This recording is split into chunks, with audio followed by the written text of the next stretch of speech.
you think of spring break, you think of fun parties, nice beaches, and time away from schoolwork. But for some unlucky Cornellians, things didn't go according to plan.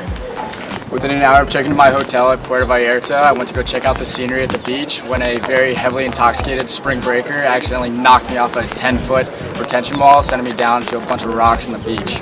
And I woke up in the middle of the night and couldn't breathe at all, just randomly. And so I went to the hospital, and it turns out nothing was wrong with me. This past spring break in Puerto Vallarta, Mexico, we went to a restaurant suggested by some very close friends. Who are now some very close enemies.